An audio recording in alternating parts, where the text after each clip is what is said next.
ভুলে যাওয়ার মতো একটা দিন। লখনৌর ঘরের মাঠে সেদিন পাত্তা পায়নি চেন্নাই সুপার কিংস।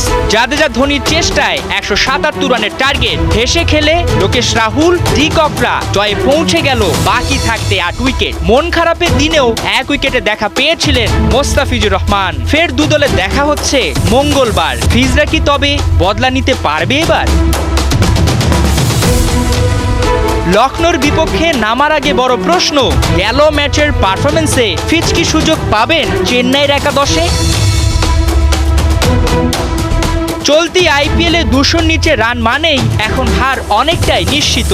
সেখানে 177 রানের টার্গেটে চেন্নাই বোলাররা বলার মতো তেমন কোনো পারফরমেন্স দিতে পারেনি উপহার। গড়ে 10-এর উপর রান দিয়েছিল পেসাররা। এমন দিনে 4 ওভারে 43 খরচায় মুস্তাফ পেয়েছিলেন 1 উইকেটের দেখা। মুল্লনপুরের কন্ডিশনে পারফরমেন্স বিবেচনায় মঙ্গলবারও রয়েছে তার খেলার সম্ভাবনা।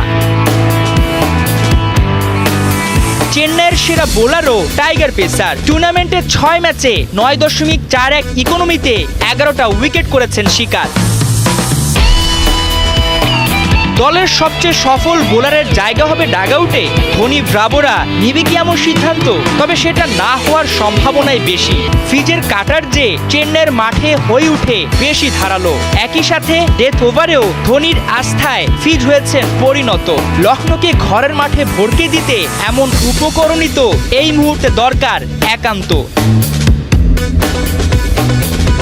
এসব কারণ ছাড়াও যেটা ফিজের একাদশে থাকার জন্য গুরুত্বপূর্ণ, 30 এপ্রিল অবধি আছে তার আইপিএলে খেলার অনুমতি। মুস্তাকে খেলানোর জন্যই বিসিবিকে অনুরোধ করেছিল চেন্নাই। এনওসির মেয়াদ থাকাকালীন ফিজের সার্ভিসটা চাইবে দল। তাই মঙ্গলবার রাত 8টায় লখনৌর বিপক্ষে মোকাবেলায় নামবে চেন্নাই।